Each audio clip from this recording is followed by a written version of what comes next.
Students, welcome to my channel Maths Easy. In the chapter linear equation in two variables, we have learned there are two methods of solving simultaneous linear equation. We have learned in the first method, graphical method, now three types of possibilities. While drawing graph, if the lines are intersecting, then we get a unique solution. That means we get one solution. You know that. And if the lines are parallel, parallel lines ಏನಾದರೂ ಬಂದ್ರೆ, that means no solutions. ಅಂದ್ರೆ ಯಾವುದೇ ರೀತಿಯಾದಂಥ solutions ನಮಗೆ ಸಿಗೋದಿಲ್ಲ ಅಂತ ನಮಗೆ ಗೊತ್ತಾಯ್ತು.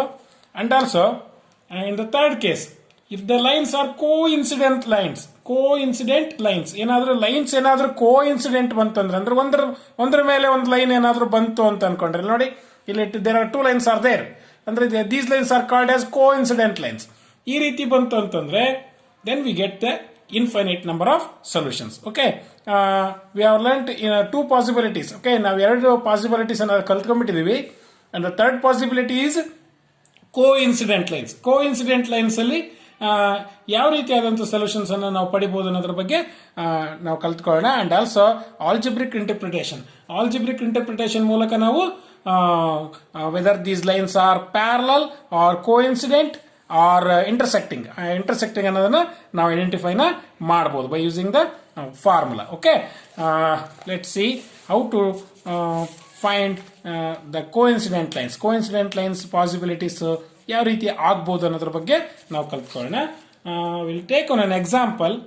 I will write one equation 2x plus 3y is equal to 9, and I will write the another equation 4x plus 6y is equal to 18. Okay, I have taken two simultaneous linear equations. Okay, linear equations na ತಗೊಂಡಿದ್ದೀನಿ ನಾನು. The first question, first equation is 2x plus 3y is equal to 9. Okay, I will take like this. 3y is equal to what? 9 minus 2x to the left side, and right side ತಗೊಂಡ್ರೆ, and 3y. Okay, therefore y is equal to what? 9 minus 2x is divided by 3. Okay, ನಾನು table ಹಾಕೊಳ್ತೀನಿ. You know that graph ಅಲ್ಲಿ plot ಮಾಡಬೇಕಂದ್ರೆ we need x coordinate and y coordinate. So then hangagi, okay, I will take if x is equal to, okay, if x is equal to 0, ತಗೊಂಡ್ರೆ, if x is equal to 0 and y is equal to 9 minus 2 of 0 divided by 3, okay, and y is equal to 9 minus 2 of 0 is 0 divided by 3, and y is equal to 9 by 3. Okay, 3 1s are 3 3s are, y is equal to what? 3. ಹೋಗ್ತಾನೆ. ಹಾಗಿದ್ದ ಮೇಲೆ if x is equal to 0 ಬಂದಾಗ y ಎಷ್ಟು ಬಂದಿದೆ? 3 ಬಂದಿದೆ. That means 0, 3 ಆಯ್ತು. ಹೋಗ್ತಾನೆ. And now if y is equal to 0 ತಗೊಂಡ್ರೆ, ಏನಾದರೂ ತಗೊಂಡೆ, what happens? y is equal to 9 of minus 2x divided by 3. Okay, okay, this is first case, this is second case. And if I take a 0, 9 minus 2x divided by 3, if you cross multiplied, it will become 0, 9 minus 2x, 3 into 0 is 0 itself, 9 minus 2x. 2x to the left side is equal to 9. Okay, 2x na left side bandre, x is equal to what? 9 by 2. 2 1s are, 2 4s are, okay, and putting the point, it will become 10.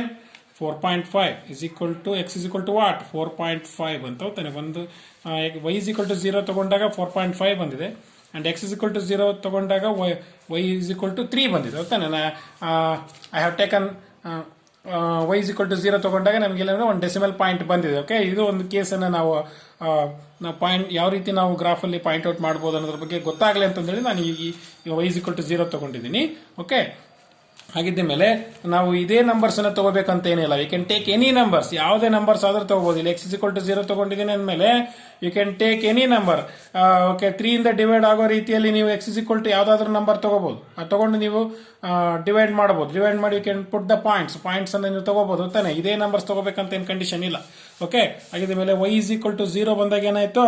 x is equal to 4.5. Okay, what's the points? 4.5, 0 ಹೋಗ್ತಾನೆ. ಹಾಗಿದ್ದ ಮೇಲೆ ನಾವೀಗ ಗ್ರಾಫ್ನಲ್ಲಿ ಯಾವ ರೀತಿ point out ಮಾಡೋದು ಅನ್ನೋದ್ರ ಬಗ್ಗೆ ನಾವು ಕಲ್ತ್ಕೊಳ್ಳೋಣ.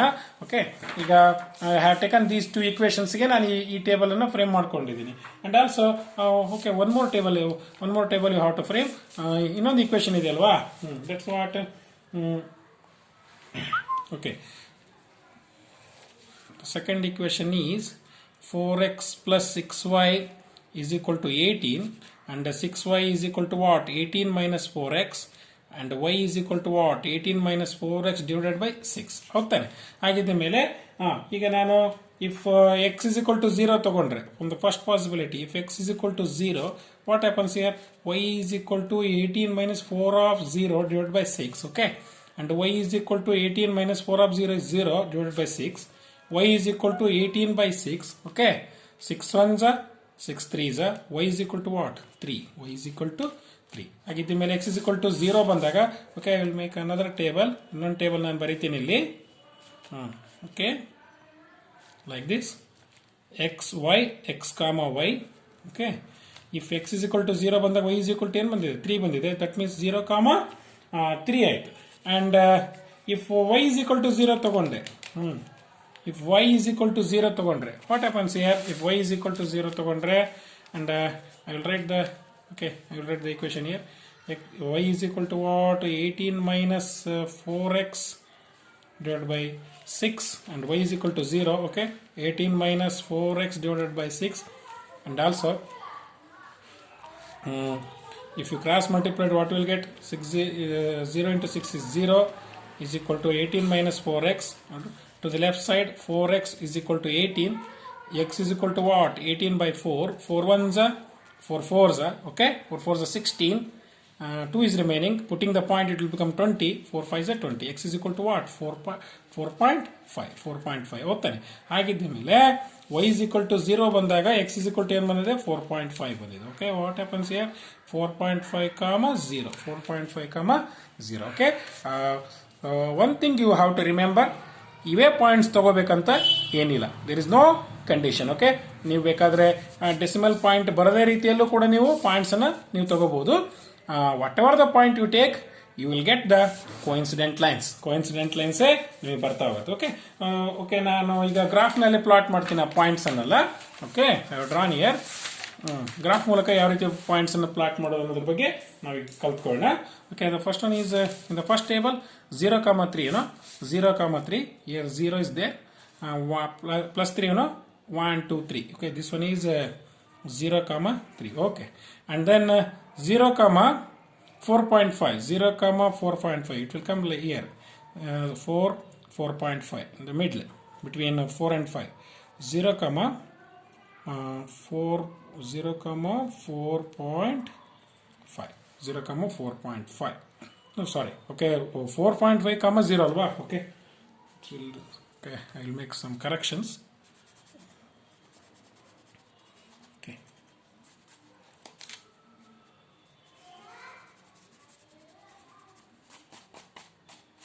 Okay. ಇಲ್ಲಿ ಏನು ಬಂದಿದೆ? 4.5, 0, and here 4 is there. This one is 4.5, no? This one is 4.5.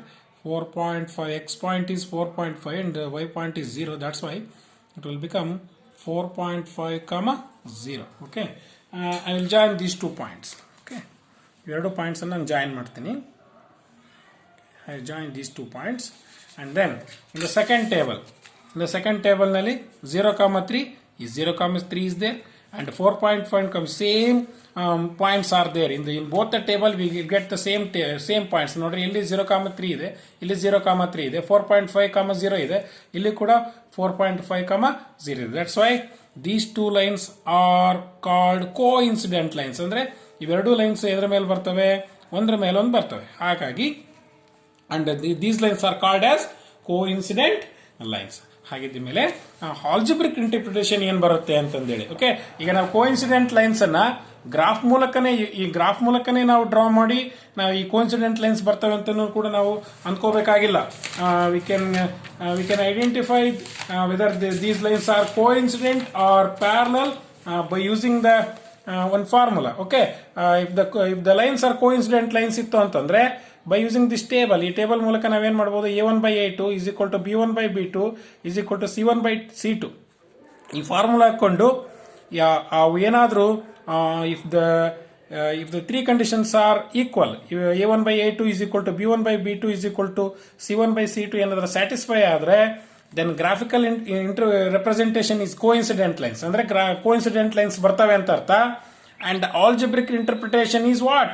infinitely many solution ಅಂದ್ರೆ ಎಣಿಸಲಾರದಷ್ಟು ನಮಗೆ ಸೊಲ್ಯೂಷನ್ಸ್ ನಮಗೆ ಸಿಗ್ತವೆ ಅನ್ನೋದನ್ನ, ಅಪರಿಮಿತ ಸೊಲ್ಯೂಷನ್ಸ್ ನಮಗೆ ಸಿಗ್ತವೆ ಅನ್ನೋದು ನಮಗೆ ಗೊತ್ತಾಗುತ್ತೆ. ಹಾಗಿದ್ದ ಮೇಲೆ ಈ ಕಂಡೀಷನ್ ಅನ್ನು ನಾವು ಪ್ರೂವ್ ಮಾಡೋಣ ಈಗ.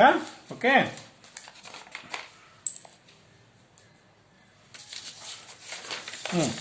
Okay, if it is a1/a2 is equal to b1/b2 is equal to c1/c2. Okay, okay, I have taken two equations now. 2x plus 3y is equal to 9, and another equation is what? 4x is equal to 6y is equal to 18.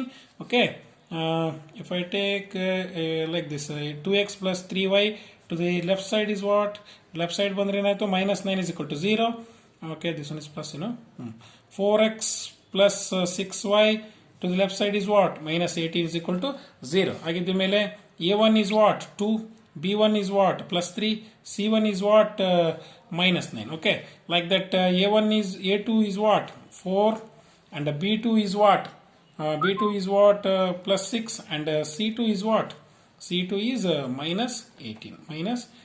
Agidda mele ನಾವು ಇದರಲ್ಲಿ values ಅನ್ನು ಪುಟ್ ಮಾಡೋಣ. a1 ಅಂದ್ರೆ 2, and a2 is 4, and b1 is what? 3, and b2 is what? 6, and c1 is what? Minus 9, and c2 is what? Minus 18. ಹಾಗಿದ್ದ ಮೇಲೆ 2 1s are 2 2s are 3 1s are 3 2s are minus minus get cancelled, 9 1s are 9 2s are 1/2 is equal to 1/2 is equal to 1/2. ಹೋಗ್ತಾನೆ. ಹಾಗಿದ್ದ ಮೇಲೆ ಈ condition satisfy ಆಯಿತು. ಹಾಗಿದ್ದ ಮೇಲೆ a1/a2 is equal to b1/b2 is equal to c1/c2. ಈ ರೀತಿ ಬಂತು ಅಂತಂದ್ರೆ, ಈ ರೀತಿ ಏನಾದರೂ ಕಂಡೀಷನ್ಸ್ ಪ್ರೂವ್ ಆಯಿತು ಅಂತಂದ್ರೆ, then the algebraic representation is what? The algebraic representation is coincident lines. ಹೋಗ್ತಾನೆ. graphical representation is what? Coincident lines ಅಂತ ನಾವು ಅನ್ಬೋದು. and algebraic interpretation is what? Infinitely many solutions. ಹೋಗ್ತಾನೆ. ಹಾಗಿದ್ದ ಮೇಲೆ ಈ ಮೂರು ಕಂಡೀಷನ್ಸ್ ಪ್ರೂವ್ ಆಯ್ತು ಅಂದ್ರೆ ಗ್ರಾಫಿಕಲ್ ರೆಪ್ರೆಸೆಂಟೇಷನ್ ಅಲ್ಲಿ ಕೋಇನ್ಸಿಡೆಂಟ್ ಲೈನ್ಸ್ ಇರ್ತವೆ, ಅಂಡ್ ಆಲ್ಜಿಬ್ರಿಕ್ ಇಂಟರ್ಪ್ರಿಟೇಷನ್ ಅಲ್ಲಿ ಇನ್ಫಿನಿಟ್ಲಿ ಮೆನಿ ಸೊಲ್ಯೂಷನ್ಸ್ ಇರ್ತವೆ ಅನ್ನೋದು ನಮಗೆ ಗೊತ್ತಾಗುತ್ತೆ. Students, I think you have understood 3 types of possibilities in the graphical representation. ಹೌದಾನೆ. ಗ್ರಾಫಿಕಲ್ ರೆಪ್ರೆಸೆಂಟೇಷನ್ ಅಲ್ಲಿ ತ್ರೀ ಟೈಪ್ಸ್ ಯಾವ್ಯಾವ ಹೇಳಿ? The first one is what? intersecting lines. The first one is intersecting lines. Okay. And the second one is what? Parallel lines. And the third one is what? Coincident lines. Okay. 3 types of possibilities graphical representation ಅಲ್ಲಿ.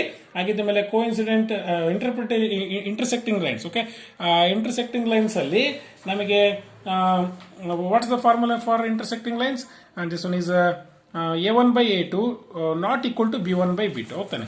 a1/a2 is not equal to b1/b2 ಅಂತ ಹೇಳೋದು. ಹಂಗಿದ್ದ ಮೇಲೆ solutions ಏನಾಗಿರ್ತವೆ? Algebraic interpretation ಅಲ್ಲಿ solutions ಏನಿರ್ತವೆ? Exactly one solution, other name is what? Unique solutions. ಹೌದಾ? ಹಾಗಿದ್ದ ಮೇಲೆ ಏನ್ ಬರೀಬಹುದು ನೀವು?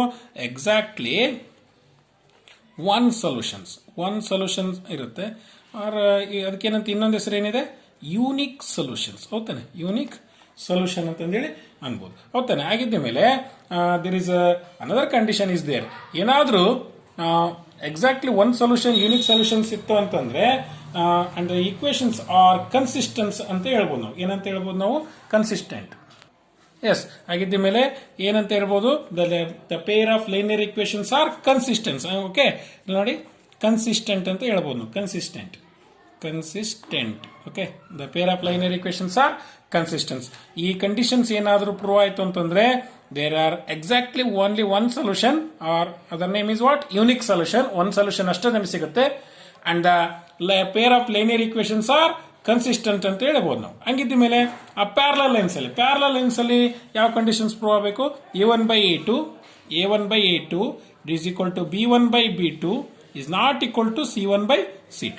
ಹಾಗಿದ್ದ ಮೇಲೆ ಪ್ಯಾರಲಲ್ ಲೈನ್ಸ್ ಅಲ್ಲಿ that means what if the condition is proved like this, ಈ ಕಂಡೀಷನ್ ಬಂತು ಅಂತಂದ್ರೆ ಗ್ರಾಫಿಕಲ್ ರೆಪ್ರೆಸೆಂಟೇಷನ್ ಅಲ್ಲಿ ಪ್ಯಾರಲಲ್ ಲೈನ್ಸ್ ಬಂದಿದಾವೆ ಅಂತಂದ್ರೆ ಅರ್ಥ algebraic interpretation is what no solutions. No solutions. Algebraic interpretation ಅಲ್ಲಿ no solutions. That's why if there is no solution, a pair of linear equations are inconsistent. ಇಲ್ಲಿ consistent ಯಾಕೆ ಬರುತ್ತೆ ಅಂದ್ರೆ at least ಒಂದು solutions ಆದ್ರೆ ನಮ್ಗೆ ಸಿಗುತ್ತೆ ಅಂತಂದೇಳಿ, ಹಾಗಾಗಿ the linear equations are regarded as consistent ಅಂತ ನಾವೆಂತ ಅನ್ಬೋದು. ಇಲ್ಲಿ ನೋ ಸೊಲ್ಯೂಷನ್ಸ್ ಇರೋದ್ರಿಂದ ಇನ್ಕನ್ಸಿಸ್ಟೆಂಟ್ ಅಂತೇಳಿ ಅನ್ಬೋದು. ಹಾಗಿದ್ದ ಮೇಲೆ ಕೋಇನ್ಸಿಡೆಂಟ್ ಲೈನ್ಸ್ ಅಲ್ಲಿ ರೇಷಿಯೋಸ್ ಯಾವ ರೀತಿ ಇರ್ತವೆ? ಕೋಇನ್ಸಿಡೆಂಟ್ ಲೈನ್ಸ್ ಅಲ್ಲಿ A1 by A2 is equal to B1 by B2 is equal to C1 by C2. ಆಗಿದ್ದ ಮೇಲೆ ಕೋಇನ್ಸಿಡೆಂಟ್ ಲೈನ್ಸ್ ಅಲ್ಲಿ ಆಲ್ಜಿಬ್ರಿಕ್ ಇಂಟರ್ಪ್ರಿಟೇಷನ್ ಏನಿರುತ್ತೆ? ಇನ್ಫೈನೈಟ್ಲಿ ಮೆನಿ ಸೊಲ್ಯೂಷನ್ಸ್ ಅಂತ ಹೇಳ್ಬೋದು. Infinitely many solutions and the pair of linear equations are consistent. Okay, ಇಲ್ಲಿ solution ಸಿಗೋದ್ರಿಂದ ನಾವೇನನ್ಬೋದು? Consistent ಅಂತ ಹೇಳ್ಬೋದು. ಹೌದಾನೆ? ಆಗಿದ್ದ ಮೇಲೆ ಇಂಟರ್ಸೆಕ್ಟಿಂಗ್ ಲೈನ್ಸ್ ಅಲ್ಲಿ ಎಕ್ಸಾಕ್ಟ್ಲಿ ಒಂದು ಸೊಲ್ಯೂಷನ್ಸ್ ಇರ್ತವೆ and the equations are consistents, and then parallel lines ಅಲ್ಲಿ ನೋ ಸೊಲ್ಯೂಷನ್ಸ್ ಇರ್ತವೆ and equations are inconsistent, and coincident lines ಅಲ್ಲಿ ಇನ್ಫಿನೈಟ್ಲಿ ಮೆನಿ ಸೊಲ್ಯೂಷನ್ಸ್ ಸಿಗ್ತವೆ. ಹಾಗಾಗಿ the linear equations are consistent ಅಂತಂದೇಳಿ ನಾವು ಕರಿಬಹುದು. I think students you have understood these 3 types of possibilities in graphical representation and also algebraic interpretation. Okay, examination ಅಲ್ಲಿ equations ಕೊಟ್ಟು whether they are consistent or inconsistent or intersecting lines or parallel lines or coincident lines, ಯಾವ ರೀತಿ lines ಬರ್ತವೆ ಅನ್ನೋದನ್ನ ಅವ್ರು ಕೇಳ್ತಾರೆ.